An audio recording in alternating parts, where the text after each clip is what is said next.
Welcome back to the Australian First Responder Foundation interview series. My name is Wade Norrie. I'm the chair of the foundation. And today, Marie McLeod, expert in positive psychology, will be interviewing Dan Bowden, retired detective sergeant with the Ontario Provincial Police. Dan's resume includes criminal investigation. He was involved with the Communications Centre with the 9/11, and he's an intelligence officer and liaison to Interpol. Since retiring in 2008, Dan has dedicated and committed much of his life to the establishment of First Eyes, a proactive family mental health program specifically designed to assist people with post-traumatic stress disorder and the effects on family. He shares with Marie his personal experiences and his understandings of the life of a police officer and his experience with PTSD.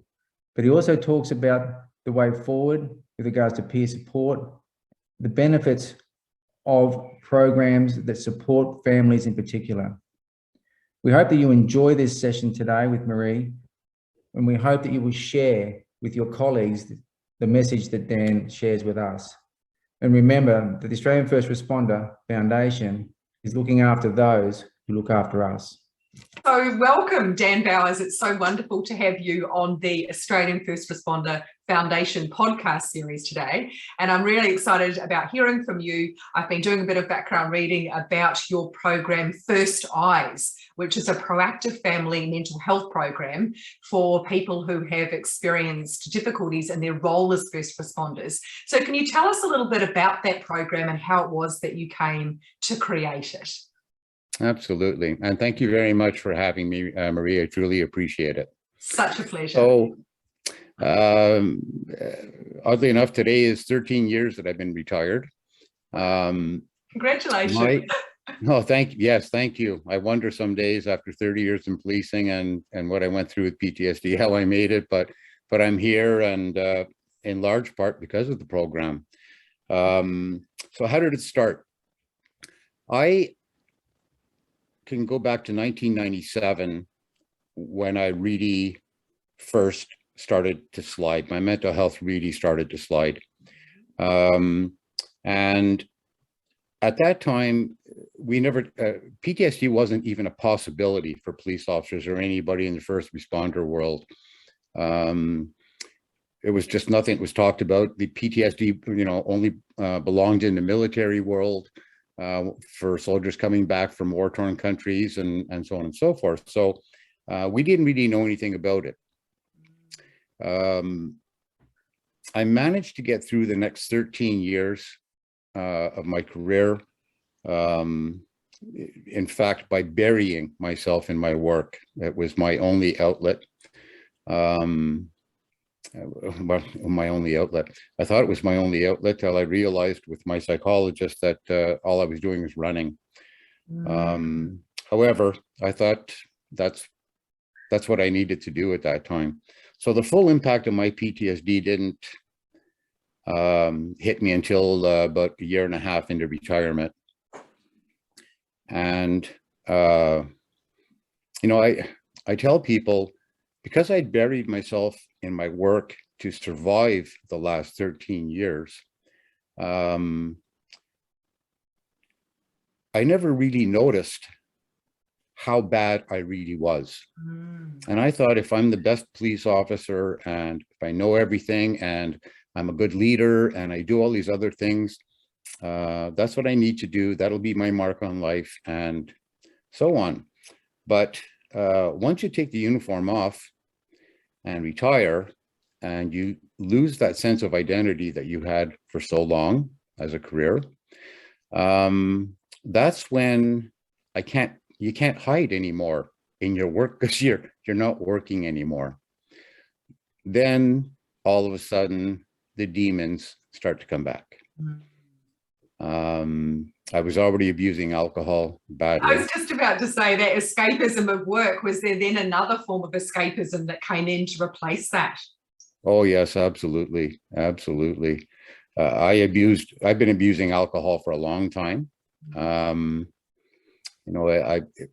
Probably not a far stretch.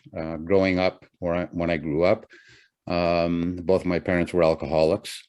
So it was something that I kind of knew only too well. Yeah, there was that. There's a degree of sort of self-medication that happens as well, because PTSD was unknown. You didn't really know that you were suffering. And so, you know, sometimes people use alcohol and other drugs or gambling or other things, not only to escape, but to self-medicate. Oh, absolutely. I was self-medicating, no doubt about it. Gambling, the alcohol abuse, the emotional distancing from my wife and children, you know, that I mean, I'm not sure if you have the mental health continuum as something that you refer to in Australia, but if you look down the right-hand column of severe, I can check every single one of those boxes. Not something I'm proud of. I'm just saying that's a fact. Yeah. So I went through all of them. Yeah. So when I retire, I'm not sure if our listeners will be sort of very clear on that. Is it easy for you to list or explain what is in that sort of right corner of that mental health continuum? That was your experience really at this. Okay. Well, basically it's broken into 4 boxes. The first box rather is how we react normally. Day-to-day living, facing daily challenges, everything's rolling along smoothly. The second box is when we start to show subtle signs of changes in behavior. The third box is when we move into more moderate signs and symptoms. And the fourth box is full-blown PTSD. Here's some of the things you might experience. And I think there's, I don't know, I'm guessing about 15 to 18 on that list that are, I mean, not everybody will get all 15 or 18, obviously, but I would say on average, at least 10 of them are ones that we all share. So moving from left to right is also what I use when I'm talking to families about when to interject in the transition. So as you move from box 1 to 4, when you get to that halfway mark where there's subtle changes, that's the time for us to start to back away a little bit, not by way of support, however, time for us to defer to professional help. Conversely, psychological help or psychotherapy, if you start in the first box, they're at the low end, but as things start to blow out, then when do we bring them on board? The key, obviously, is early detection and early intervention. The sooner that you get help, the shorter the turnaround time in getting back to some degree of normalcy, returning to work, and most importantly for me, has the least amount of impact on our loved ones. And I'll talk about that in a lot more detail a little later. So that's the mental health continuum that we refer to. That's really helpful. And of course it goes like green, yellow, orange, and red, I think are the colors. Red, obviously full-blown PTSD. And as I said, what's listed on that side of the page, I can check every single box of what I went through. So I just realized, I'm sorry, I moved away from the question. When did I start the No, I probably distracted you more than once. So my mistake. Oh. So we were thinking about the first eyes model that you had created, and it was a very broad question to start with, but that model that you've created and how it was that you got there. So it's completely legitimate that you'd take some detours on the way. Yeah, well, and as you know only too well, with PTSD brain, our mouth might be going this way, but on occasion our brain makes a turn and it doesn't signal or tell us that it's intending to turn. Totally. When did it start? So excuse me, 6.5 years ago, I was reading a lot of information about the high number of suicides in Canada, death by suicides. And it started out mostly with our soldiers returning from Afghanistan. So it was starting to draw a lot of attention that way. And that kind of morphed into first responders' mental health. And only the police at that time, and I mean, the numbers are so skewed that you can't even count them, but only the police at that time were reporting deaths by suicide. And it's not something that was necessary. It was more things that were coming out on social media. I found that in the latter part of 2014, early 2015, we had a high number. And I don't know how to describe it to you other than to say it really started to have an effect on me. And it wasn't anything major at the time, but I found that each time I read about one of them, I thought, how sad is that? How sad is that? How sad is that? And one particular story in the early part of 2015 was a story that was done out of Canadian Broadcasting Corporation in Edmonton. And it was an interview with a lady by the name of, excuse me, Bridget Turner. Bridget's husband was a very well-respected paramedic in the city of Edmonton. They were married, they had 2 young children. And so this was actually in April of 2015. Her husband had died by suicide it was around the end of January of 2015. But as she was telling her story about what she witnessed and what she was seeing in him, and as I'm reading it, I'm thinking, oh my gosh, classic signs and symptoms, PTSD, classic, classic, classic. And I felt so bad for her because it was in a time where it wasn't discussed openly. And she didn't know what she was seeing. She didn't know what she was seeing. She didn't know where to turn for help. She didn't know where to go, who she could talk to, because back then, if you were a paramedic suffering with PTSD or a mental injury, you could lose your license. So, and that was so important to him. I mean, he trained all kinds of new paramedics. He was extremely well respected. And in the latter part of 2014, she had asked him to please go for help. And he agreed finally. However, the day before his first appointment with the psychologist, he died by suicide at work. So I got thinking about this, and that one really stung me. I don't know how to describe it, but it truly felt like somebody had reached in, grabbed me by the chest, pulled me out of my chair. And I remember standing in my living room thinking, why? This is ridiculous. Why does this happen? So I actually reached out. I literally went right to my computer, found the number for the lady that did the interview. I reached out to her. I said, do you think Bridget would be interested in talking to me? I just feel so bad for her. I just want to talk to her. She said, I'm sure she'd be more than happy to. So I reached out to Bridget, and we talked about 4 days later, I believe it was, when she got back to me. And at the end of the conversation, I remember very clearly, the last thing I said to Bridget was, I don't know what I'm going to do. I really don't, but I can promise you that Greg's death will not be in vain. And that's how it started. I spent 2 weeks researching the mental health system in Canada. There's 2 weeks I'll never get back.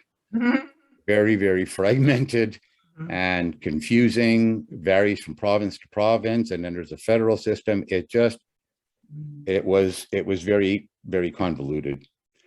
And then one day, I don't know that it's any better here, and we have long wait lists for people and a very confusing system here in Australia as well. And yeah, it's very hard to navigate that when you're well, let alone when you're not. Yeah, very true, very true. Anyway, it was maybe a couple of weeks later. I was just sitting in my living room, and all of a sudden the light switch went on, and I thought to myself, why are we spending hundreds of millions of dollars in treating people after they've been diagnosed Why aren't we doing something preventative and proactive? Yeah. Not a penny spent.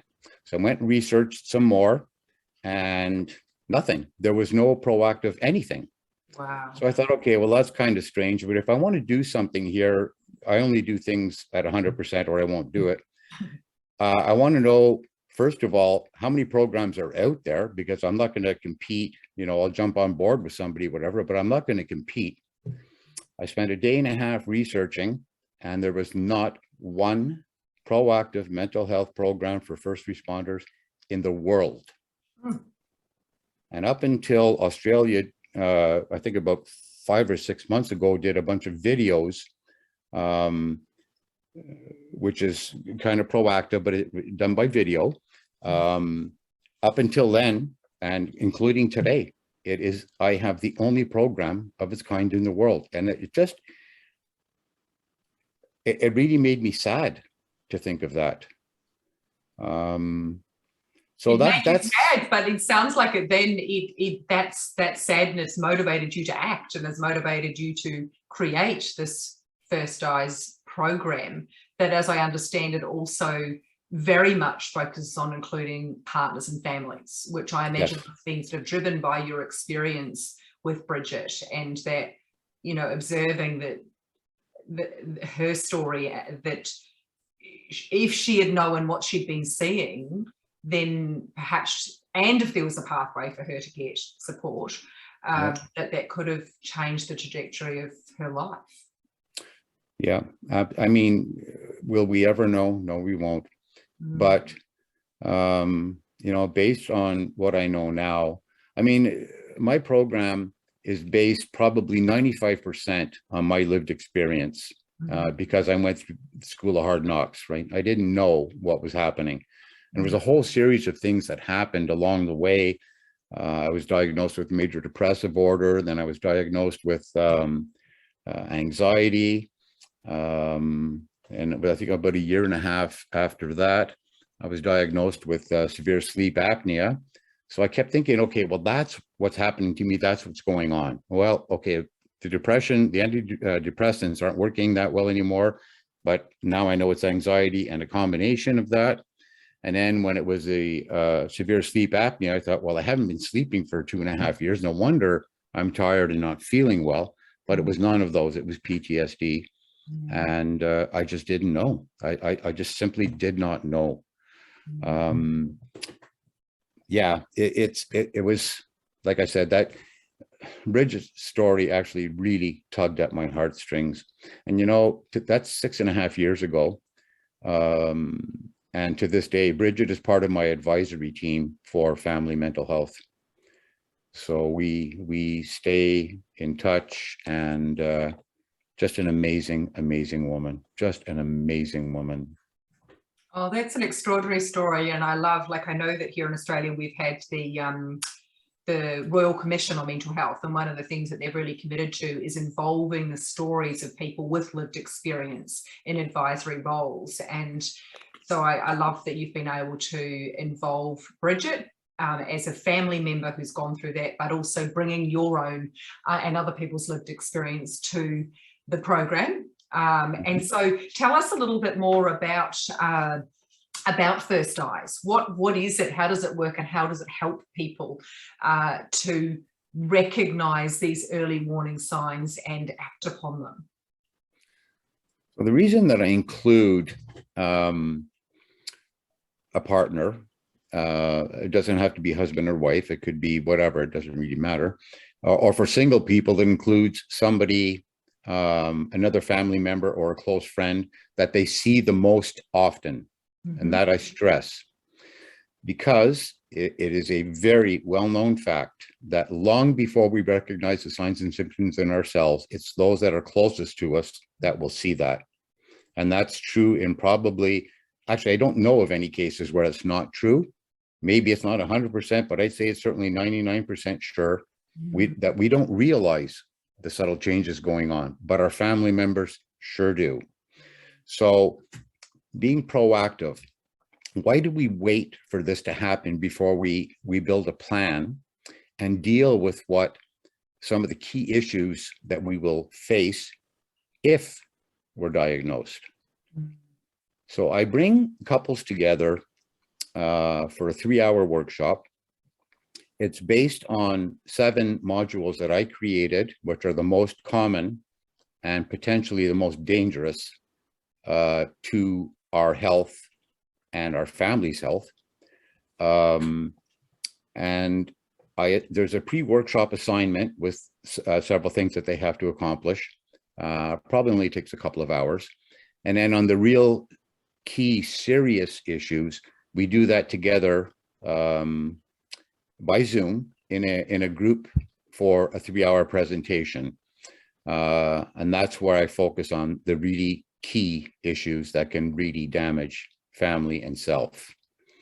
By that, do you mean the early warning signs, or do you mean the actual behavioral and mindset kind of symptoms that start to occur in a kind of toxic, corrosive way in families when someone's becoming unwell but not recognizing it? So I'll give you an idea. That's the very first module. What are the signs and symptoms? So I teach them the terminology. I want them to be familiar with all of the terminology that we refer to. Not that I expect that they're going to remember everything, but the greater majority of people, including those who have been diagnosed already, are unaware of some of the other mental health issues that it might be that are acting comorbid with PTSD. So, and of course, now I can't think of the name of it. Sorry, but anyway, there are so many others types of trauma and stuff like that that have to be addressed, but have to be addressed perhaps a little bit separately. So yes, PTSD, we all know the definition. We all know that it comes for the most part from first responders through an accumulation of emotion and what we're subjected to. But there are different types, and I want people to be aware of that. Yeah. I have a friend that I was helping who just found out 7 years after coming into positive growth that he actually had another type of trauma that he had never even heard of before. Why can't I think of the name of it? Moral injury. Sorry. All right. Yes, moral injury. Yeah. So moral injury is quite different from PTSD. It may form part of your PTSD, but it's a completely separate issue. It's not something that you saw or witnessed. It's something, an injury of the soul is the way that I refer to it. So that's got to be treated a little bit differently. So I want them to be aware of all of the terminology that's out there, and at least they'll have it as a reference if they do hear it, or heaven forbid, if they are diagnosed with PTSD. The second module that I teach is how to select a mental health professional. What are the questions that you should ask ahead of time? And keep in mind, please, that the program is geared to those who have not yet been injured. So, yes. But if you're in that particular line of work or any line of work, it's not just military and first responders. There are dozens and dozens of occupations where the people are at risk of developing mental injury. You know, doctors, nurses. I mean, the list it just goes on and on and on. And my program's open to all of those people as well, by the way. So yeah, it's ahead of time. So what are the questions that you should ask a psychologist before choosing, or sorry, a psychotherapist, my apologies, before choosing one? It's not just a matter of opening the phone book and pointing your finger and hoping you get a good one. No, there's a lot that you can do. There's never a guarantee that the first psychotherapist that you deal with and you are going to be 100% on the same page, right? And that happens regularly, and it's no big deal. I mean, you have to be comfortable with the person you selected to be able to open up to them. There has to be that trust, that openness. A psychotherapist is going to work for you and with you. So there's a lot of things that you can do ahead of time to minimize the risk of not being comfortable with the first person you meet, the first psychotherapist. It might take 2, it might take 3 before you find that right person. but here's the questions to ask ahead of time. And I actually have them do some research on that so that they know and are comfortable with it. And that's both for the at-risk individual, for their partner, and for family counseling. So they know the questions to ask. So they might even actually go so far as identifying someone and having their phone number on hand so that if they need it, they know who they're going to call? Yep, that's exactly what I do. We know only like full well, the last thing you want to do if you're, well down PTSD lane, is start making major decisions in your life and trying to deal with complex issues. We don't want any part of that. So that's not the time to be making these decisions. So get out ahead of it with a plan. And I actually recommend that the at-risk individual goes and sees a psychotherapist, psychologist, whatever, ahead of time, so that they've got a baseline. This is what I'm like when I'm not suffering from anything. So if I come back to you, you've got an idea who I am. That's a fantastic idea. I think that's such a very practical thing to do, is that we know that once you're in trouble, when you're in struggle, the neuroscience would tell us that we start to shut down and we're not so good at problem solving and thinking clearly and connecting with others to share and communicate what's going on for us. So to do that ahead of time, and to have this, action plan that you're beginning to describe to us, and that the first step is being find the person that you'll call. It's a bit like Ghostbusters, isn't it? But, who are you going to call when you start to feel yourself? Not when you're already, hopefully before you sort of start drowning, but the moment you start to feel the water rising, that you make that call, and that you've already met with them, you've had a conversation proactively and in a preventative way, and that they can see what you're like then, to be able to help you recognize the shifts and the symptoms that you might be experiencing. I think that's a fantastic first piece of advice for our listeners there. Thank you. What would be next after that? So I then have them research what their sick benefits are through their employer, if they have them. Volunteer firefighters and volunteer first aid people, such as Louise's group and stuff like that. I don't know if they have any sick benefit coverage, but for those that do, what does your plan, how much does your plan pay for psychological treatment? So for us here in Australia, that would be like, we have Medicare and we have private health insurance. So it would be about people checking out.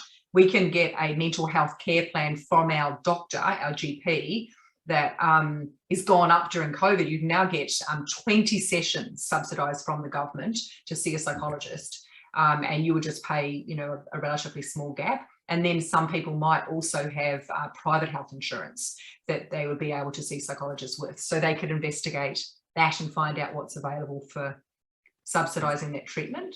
Is that what? Yeah. And that's quite important. As a matter of fact, that's very important. It's varied greatly across Canada for how much coverage you have, depending on who your employer is, and so on and so forth. But they really should know that. And when they're researching that, I also ask them to research, if they had to go off on a short-term sickness plan, what is their coverage? How much does it go down to? And what is their long-term disability coverage? So I will use my profession. Well, back 13 years ago, while I was still on, it was 75% of our salary on short-term sick leave, 66% of our salary on long-term disability. So now we have these numbers. What do we do with them? This is something that nobody else does that surprises me, but I actually have them do a monthly budget, a household monthly budget. And that's all I want them to do. Just do your budget, please. It's very important that you know, and it's something that's very easy to do. And you can spread it out over 2 weeks, whatever. And I ask them to save it. I send them the information. It's all auto-fillable. It all auto sums. It does everything for you. You just have to fill those in. Then in the live portion of the presentation, I bring them in and I put up a slide and I say, okay, now the number that's over in this column here, if your salary is reduced by 75% or to 75%, multiply the number that you see there times 0.75 and look at how that affects your monthly income. Now let's look at it at 66%. So when they see those numbers in black and white in front of them, it's very surprising. One of the things that is very common in Canada for people that don't go for help early on and end up on long-term disability is that a lot of people have come very close to losing their homes, major financial issues, and just try to live day to day. I mean, I know of two people who were former first responders who actually lived on the streets. It's really sad. But when you see it in black and white and in front of you, also what it tells you is how does your income affected if you go on those? How much money do you have left to seek psychological counseling? Because if you only get, you know, $1,200 or $1,500 per year, and now your income is down to, you know, maybe you're clearing $500 a month, that means 2 sessions. In Canada, the average across Canada for a psychologist is $225 an hour. Excuse me. So when they see that in black and white, that's a real eye-opener. And it allows them time to prepare. If they're going to be living right on the edge, do they need to put a little money away into a separate account, you know, for emergencies or whatever? It's a real eye-opener. It really is.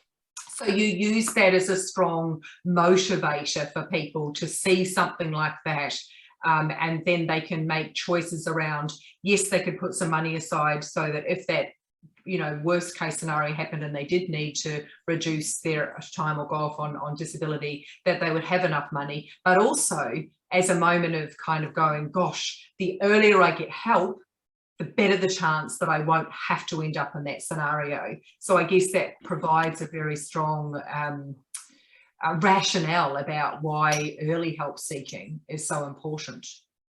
Is that how very, very much so? And I mean, that's my program's all about early detection and early intervention. So, you know, another statement about why it's important financially. Part of my research, I read a study that was done, an independent study done by one of the banks in Canada. Why they were doing it, I have no idea. But anyways, all to do with divorce. And they interviewed, I don't know how, I can't remember what the number was, how many people they interviewed. And they asked the question, what would cause you to divorce your spouse? 64% said financial issues. There's why the bank did it. Pardon me? There's why the bank did the study. Yeah, undoubtedly. You know, that's interesting for them. Yeah. So if you're already up with 64% of couples that would break up because of finances, now you throw PTSD into the mix and how it affects you mentally and financially. Is it any wonder there are so many divorces and separations? No. I mean, this is just a safeguard. That's all I'm doing with that. Look at it in black and white. Now you'll know. That's one less thing to fight about. Yeah, and I think there's a saying, isn't there, about sort of, you know, I can't afford to be sick, but I can't afford not to be well, you know, to be well. Like I actually have to invest in my well-being now, in my time and my practices and my intentions and what I prioritize, because I can't, you know, I don't want that eventuality. And so you're holding up a mirror in some respects and saying, well, keep doing what you've always done. You'll keep getting what you've always got. And that's, you know, that is part of the hard, stark reality. And so your finances go down the gurgler. Your relationships, tell me a little bit about the decision that you have. We see that your model is differentiated by the fact that it's early intervention, but it's also differentiated by the fact that you come with a partner, and as you said, that could be your spouse, or it could be the person you see most often, and you're describing that they're the person that sees you start to deteriorate and can be the person that can raise the flag. But what are the impacts on family when it's not caught early? And I think, you know, you speak about in your work, your own personal experiences of the damage that's been done for you in terms of relationship collateral with partners and children. Could you talk to us a little bit about that? Oh, absolutely. I'm divorced twice, several failed relationships. After that, by far the hardest thing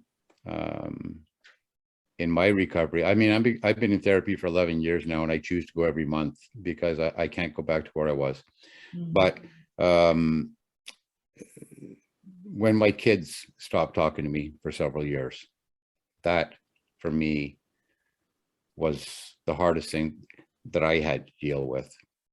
So the impact is tremendous. You know, it's the thing with PTSD is that it's not happy to just attack one brain. It doesn't want to just come in and damage your brain and say, okay, that's it. I got this person and that's it. It's game over. No, far, far too smart for that. Once it's got a hold and it's locked in, the tentacles start to come out, and let's see who else we can injure around us. And that's what happens. The longer that it goes undetected, or that you deny or choose not to go for help, the greater the impact to our loved ones. To me, that makes no sense whatsoever. How do you treat somebody that you love like a piece of garbage, really? Because, I mean, basically, we become useless. I mean, we take up space in the house, but that's all we do. We can't help any other way. We want to disconnect emotionally. We want to self-isolate. We want to be away anywhere else. We stop doing the things that we love doing. All of the signs and symptoms, and we put that now all on our partner. So, I mean, to me, it just makes no sense whatsoever. So just by having couples come together initially to a workshop, they've already helped address one of the stigmas, and that they're opening up and talking about mental health proactively. So they know they can talk to each other about mental health. It's not some dirty secret word that nobody ever talks about. And we can introduce the subject of mental health to our children in a very nice, calm, measured way, depending on age appropriate, obviously. But, you know, that's one of the other modules I talk about is how to talk to your kids. So I'll use myself as an example. When I was young, my dad, who I don't blame whatsoever, him and my mom both had tough lives. So but the way it was for me growing up was, boys don't cry. You're not dead. Get off the ground. You're not dead. And so you learn to bury everything. You don't talk about your emotions or your feelings. It's like you're not allowed to have emotions or feelings. Just suck it up and life goes on. But when you learn that as a skill as a 3, 4, 5-year-old and carry that into your professional life in policing or first responder world, that's what you know. So you keep pushing and you push and you push. And eventually those emotions just build and build and build till it can't take anymore. And then boom, the volcano of emotions lets go and the lava flows and there's no off switch. And the world comes tumbling down around you. So. And the lava burns those around you by the sound of it. Pardon me? The lava from that volcano burns those around you. Yeah, in time, it does. It really does. So our spouses or partners or even our kids are subject to mental injuries and illnesses. They can end up with PTSD. They can end up with secondary traumatic stress. They can end up with severe depression. Anxiety in children is high. So, you know, if we take ourselves out of the equation for 1 minute and say, and truly understand, this doesn't just affect me. It affects those that are closest to me as well. And how dare I not go for help? You know, I don't remember neither one of my marriages saying, for better or worse, unless I end up with PTSD and then screw off, you're on your own, because I won't be there. I never said that in any of my wedding vows, but that's exactly what happened. And it's so unfortunate, and it's so wrong. It's just so wrong. We should never do that. They lost the man they loved. Yes. And the man that they loved treated them like he hated them.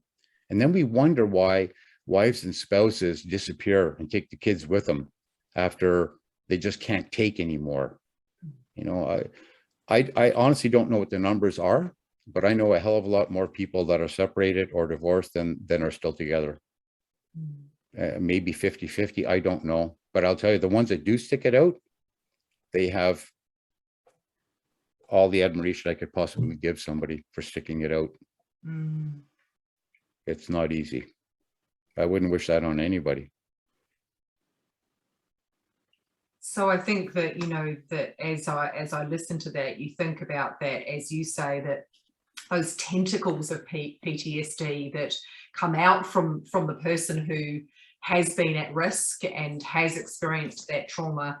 And, you know, I think, you know, we're talking about PTSD here, but it might not be PTSD. It might just be that I'm experiencing overwhelm and deep stress and struggle. You know, PTSD is the name that we give to it when it gets to a certain point on that mental health continuum. But I would say that if you even slide that back to that kind of moderate level, the symptoms are still lava that is creating, you know, burns on those around us as our behaviors change and we change from being who we once were. So, you know, for our listeners to recognize that you don't have to be at that level for this collateral damage to be happening. And I think that's such a beautiful reminder to say, this doesn't just affect me. And I think that oftentimes people who are in first responder roles can be very selfless. You know, they think more of others than they think of themselves. And they and also they have that sort of tough exterior of, you know, as you so beautifully described, that, you know, you've got to be the man or the woman. You've got to look like you've got it all together. And, you know, you also spoke about the fact that, you know, if you put your hand up, like Bridget's husband as a paramedic, you put your hand up and say, I'm struggling, you're fearful of losing your job.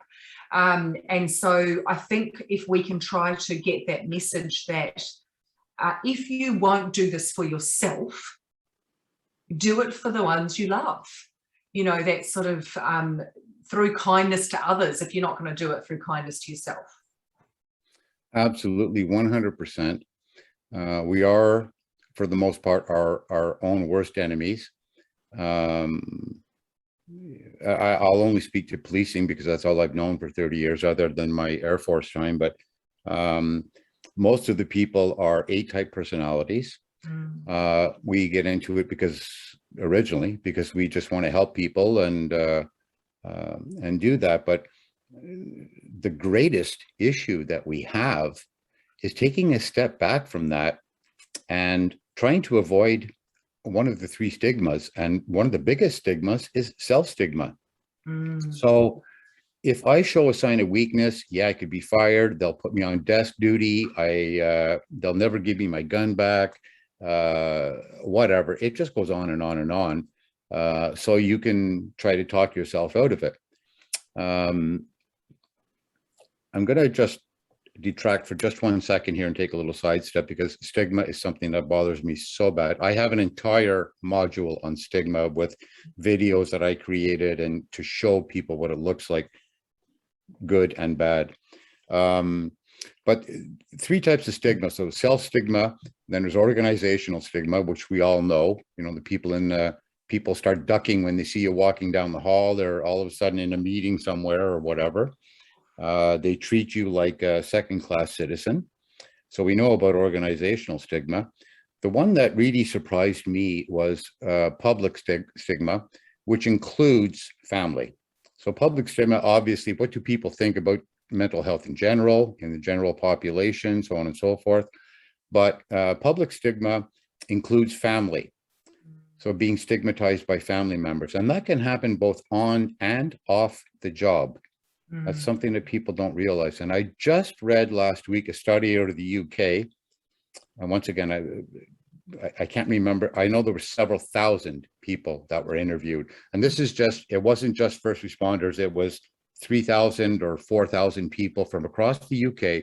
Why did you not go for help when you knew you weren't well? 65% said family stigma.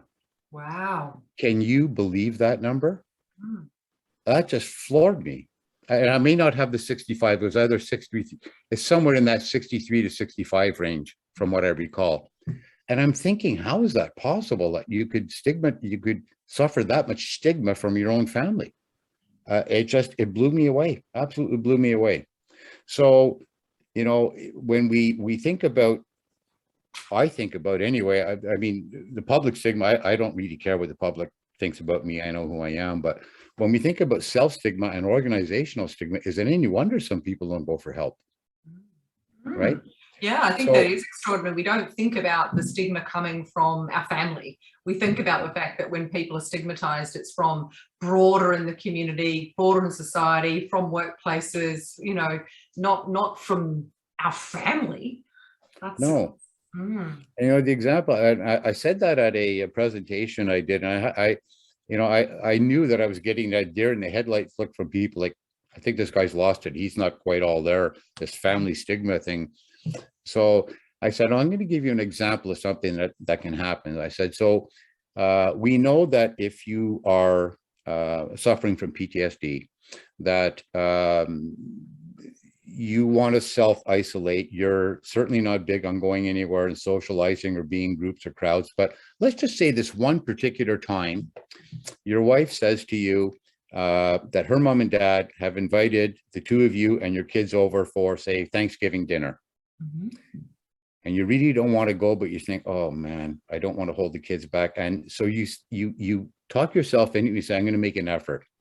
You get to their house, and within 5 minutes of sitting in the kitchen with everybody, the kids are running around and people are talking and everybody's excited. And you just say to yourself, wow, I have to go somewhere. So you go into a living room or down to the basement or whatever, just to get away from everybody for a while. And your father-in-law comes up to you 5 minutes later and says, what the hell is the matter with you? This is Thanksgiving. It's family time. Get over what's ever bothering you and get back in there. Can't you put a smile on your face? Family stigma. It doesn't just happen at work or in different places. It can happen off the job as well. So yeah, that just we care about, isn't it? That's the judgment that we care most about. You know, that what will my children think? What will my parents think? What will my partner think? What will, you know, like you described your parents. I could imagine that, you know, if you to try and explain PTSD to your parents as you've described them to me, where they kind of, you know, you grew up with that sort of like, get up off the ground if you're not dead kind of, you know, then how are they going to find understanding and compassion for PTSD? And I see that so often as well with people experiencing mental health issues, that families, particularly the older generation, but not exclusively, people are not educated to understand mental illness, and they certainly don't equate it to the same as physical illness. Like if you were sitting there with a broken leg, or you were sitting there with, God forbid, with cancer or some kind of, you know, terrible physical illness, your father-in-law would not say that to you. He would say, oh, geez, Dan, how are you? I heard about that smash, and, you know, oh gosh, is there anything I can get for you? We just don't respond in the same way, yet our brains are broken. Yeah. But because it doesn't show and there's no cast on our head, people just, if they can't see it, I don't know if that's like they choose not to believe it, they don't want to believe it or whatever, but it's a very real phenomenon. that if they don't see that you're injured, then you're not injured. And trying to explain PTSD to somebody who hasn't been there, well, you might as well be talking Chinese, because people who haven't been there cannot possibly understand the darkness. It would defy it defies description to the most logical mind. So yeah, it's an issue, and ergo, the stigma that's involved with that.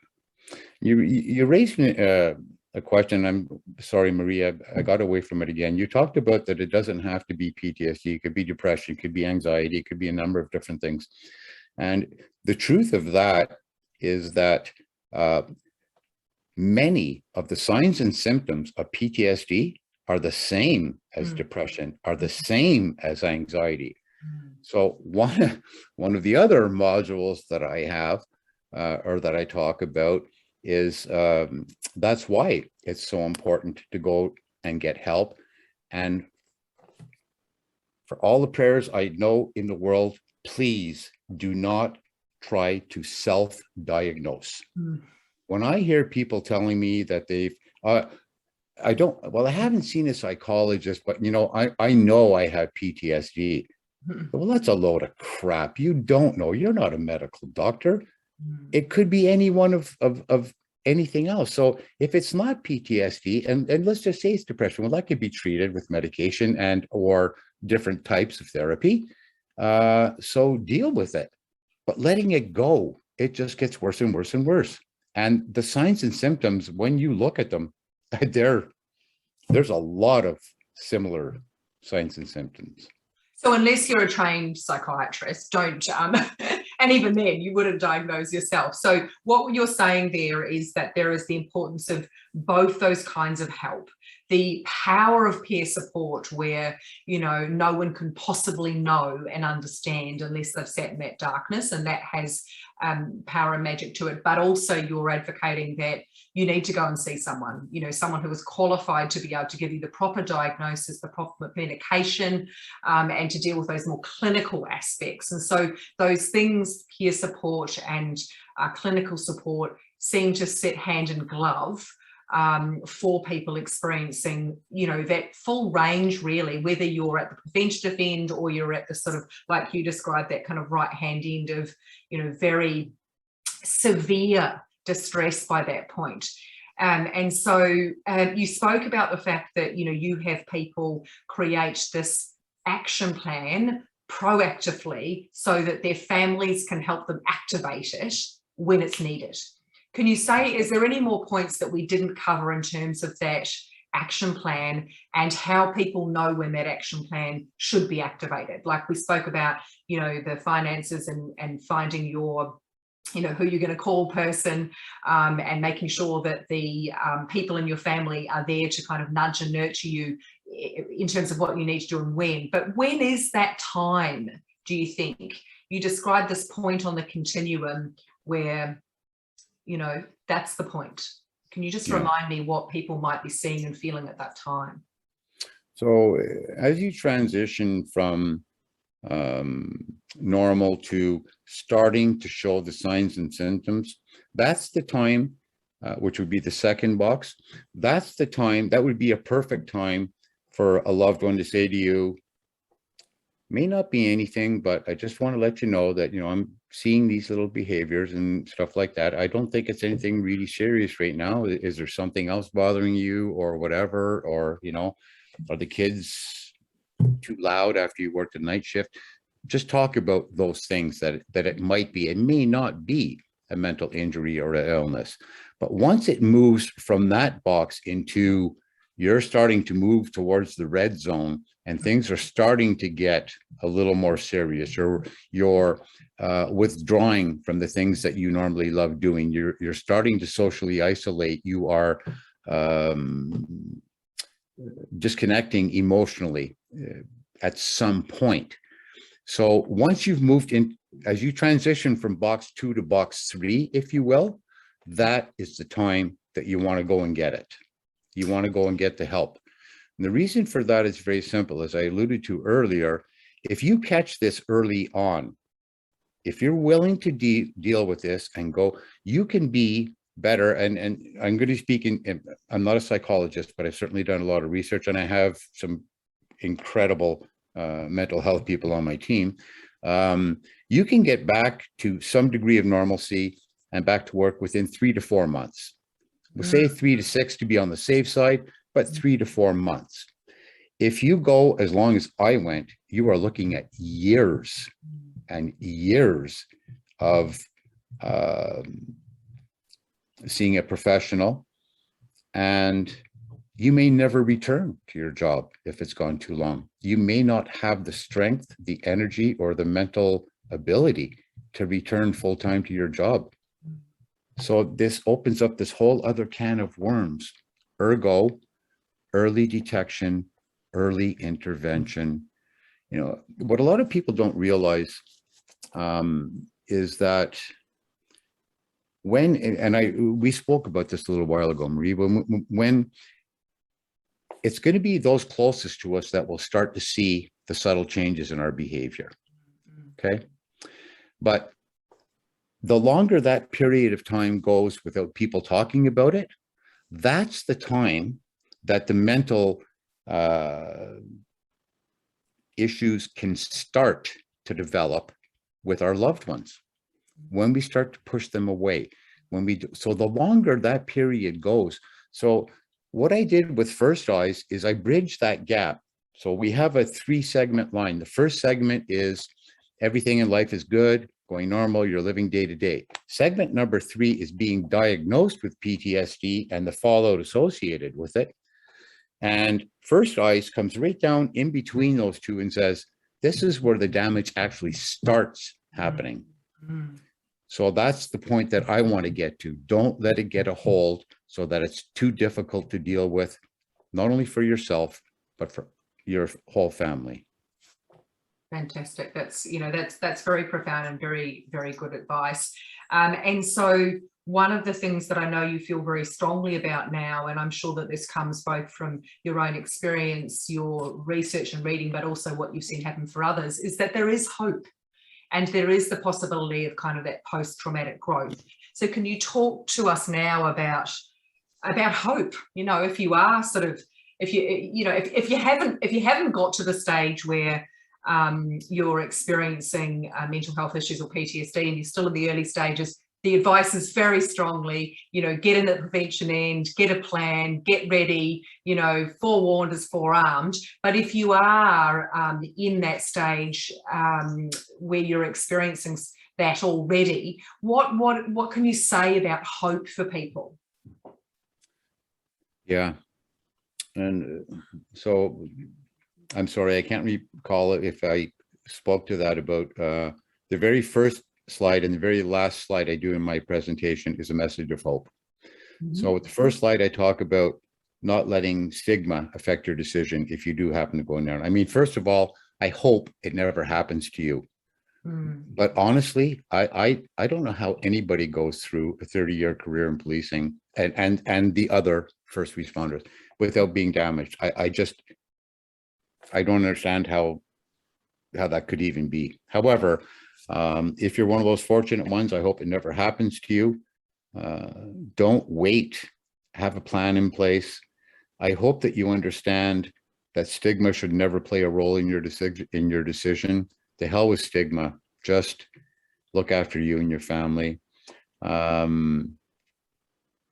hope you realize just the absolute profound impact that your mental injury can have on those closest to you. And with my closing message of hope, one of the things that I talk about, as we did early on, was that when we were talking about my relationships, was that my children stopped speaking to me for years. And I don't blame them. Believe me, I do not blame them one bit.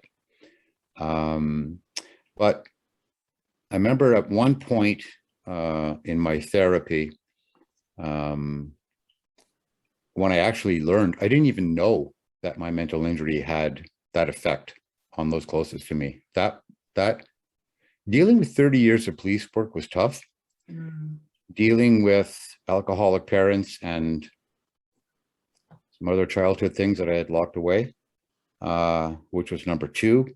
But when I had to come to dealing with what I had done to my family, that just was by far the hardest part for me.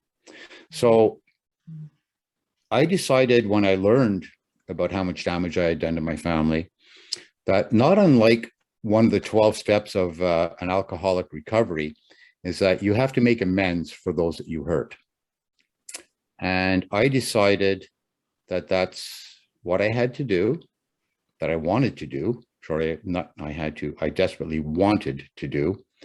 So I called my former partners and my kids at different points. This is probably 3 to 4 years after the fact. And I asked them if I could meet with them individually. I said, I do not want, and I am not looking for, your forgiveness. All I want is a chance, now that I know what happened to me, to explain what was actually going on. And whatever you want to do with that is yours. And if you want to walk away, there's nothing I can do. But anyway, without fail, after several meetings, lots of tears, I listened to a lot of anger, rightfully so. But all of them forgave me. My daughters now, when I'm going to do a presentation or a workshop, call me and tell me how much they love me, how proud they are of me for turning this around to help others. And I have the best relationship with all of those people that I could ever have imagined in my life. So there's always hope. Never, ever give up the fight. I know how dark and how bad it is, but never give up hope. That's just not an option. Just not an option. Thank you so much. That's such a, you had me with little tears in my eyes then. Such a profound story that, for me, what I love about this is the duality of, if you're not there yet, this has provided such strong motivation. Don't wait. You do not want to be the dad that has to go back, apologizing for not being there, and for, outbursts and things that actually you're describing are way worse than the traumas you've been through. No one wants that to happen. So the strong motivation is to get help early. But if you have let it go and you are sitting where you were 11 years ago before you'd started therapy, then to hold hope that, that it is possible to get the help, and that process of leaning into peer support, leaning into professional help, continuing to communicate with your family, that you can come out on the other side of this, as you've so beautifully described. So here in Australia, the founder of the Australian First Responder Foundation is Louise Murphy, and they have, and I know that she has done a lot of research into the peer support model, which is why she knows about your work, and out of off the back of that, created the retreat model that is on offer to any first responders in Australia. So I think that you know about that model and have maybe had some input into it. What advice would you have to Australian first responders if they have the opportunity to attend a retreat such as that? I think at the moment there is also funding available, so people don't even need to contribute from their own pockets. What would you say if you'd have been able to have that opportunity back some time ago? What could that have meant for you, and what would you say to people considering that? I would say, don't be a fool. Honestly, that's what I would say. Don't be a fool. This thing, when I hear somebody say that somebody that ended up with PTSD or a mental injury was because they were weak, that just gets under my skin so bad. I have worked with I do a lot of peer support as well. I've worked with some of the biggest, toughest people you would ever want to meet in your whole life. And, it can happen to any one of us at any time. There's no forewarning. It doesn't say in a month you're going to end up being injured or ill. And you know what? when people say that to me, I say, I don't think you understand what a true empath is, because a true empath is a person that cares very much about everybody else. And that's probably one of the causes of our PTSD, is that we do care so much. But it's not a sign of weakness. Nobody signs up to experience what we experienced, you know? And I tell people, I said, you know, when I promote the program, I say to people, how about you consider this? I have paid the price. I have gone periods of time. And I say to them, you want to know how long a day is? Sit by your phone on Father's Day, knowing the phone's not going to ring for years. That's a long day. I've already been there. You don't have to prove anything to yourself or to anybody else. I've already been there. Learn from my knowledge, my experience. And if you have chances to go on courses or retreats or whatever and learn about this, that is worth its weight in gold. Take those opportunities. It's not time lost. It's time invested in your family and your own mental health. It's an insurance policy for your family. Like, there's no reason not to go. Beautiful. Thank you so much, Dan, for your passion and your sharing. And, you know, for me, I just, you know, found so many pearls of wisdom in what you're saying. And there is wisdom from science, and there is wisdom from lived experience. And I think, you know, you're bringing the two together. But as you said, you've created a program that is largely from your own experience and just fueled with so many anecdotes and metaphors and such fierce passion about why this matters and why we need to act early, why we need to have a plan, why we need to involve those around us, and to remember we're not an island. We don't need to do this on our own. And if we involve people that we love from the outset together, we can, and just to recognize, as you're saying, that, you know, none of us is 6 foot tall and bulletproof. None of us has to, you know, get up and keep going because we're not dead. You know, we can recognize that we've got kind of bullet holes and we've been in bruises because we've been knocked around, and that we can soothe those and deal with them as they're happening and not wait to have to deal with what you have. So from the bottom of my heart, thank you for your sharing, for your wisdom, and for all it is that, you know, you are doing in this preventative peer support space. And we look forward to hearing further from you, and perhaps you'll end up out here in Australia and a guest at one of the retreats at some point in the future. I would so love to get my program out there with an organization that wants to run with it. And, you know, I mentioned, we talk about Louise, and I met Louise on her Churchill Fellowship as she was coming through Canada. And I remember one of the last things that she said to me was, I really want to make a difference with mental health. I don't want to go and do this Churchill Fellowship and have my paperwork dumped on somebody's shelves and never talked about again. And I'll tell you, the work that woman has done is unbelievable. My heart goes out to her for her passion, her diligence. And I have a very special place in my heart for anybody that volunteers. But I know it's a large organization out there. And, you know, if I may, with just one last closing note, I'll try not to be too long. You know, people have asked me what the benefits of the program are. And I say, well, I'd like you to think of it this way. First of all, the at-risk individual comes out ahead through early detection and intervention. Their family comes out ahead because they don't have to suffer a secondary mental injury or illness. I said the employer wins because they get their employer or their employee back sooner and not damaged and not a raging alcoholic or whatever. You can get your employee back, so the employer wins. And the taxpayer wins because it takes a burden off the mental health system. So as opposed to waiting 3 or 4 months to see a psychologist or a psychotherapist, if we get ahead of the program and don't need them that often, maybe we can get that to one, only having to wait a month. So everybody wins. But if you don't take that first step and go for help, everybody loses. It's a very simple way of looking at it.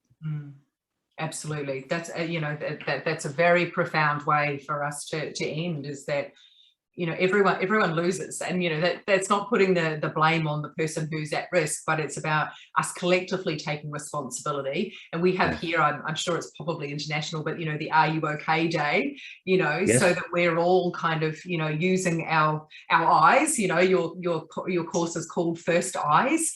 Yes. And so using the opportunities we have to use our eyes on those people we love, and using what you've described, and that sort of knowledge is power, arming ourselves in case that happens, and to be able to use it preventatively. So hopefully your program does get picked up here somewhere along the lines, but certainly Louise Murphy and the work that she does is extraordinary. That woman works on the front line in a full-time sort of mental health capacity for the health service in New South Wales, and then does this in a volunteer capacity and works for St John. So the power that she has to keep pushing through with all of these things. We'll have to remind her to look after herself.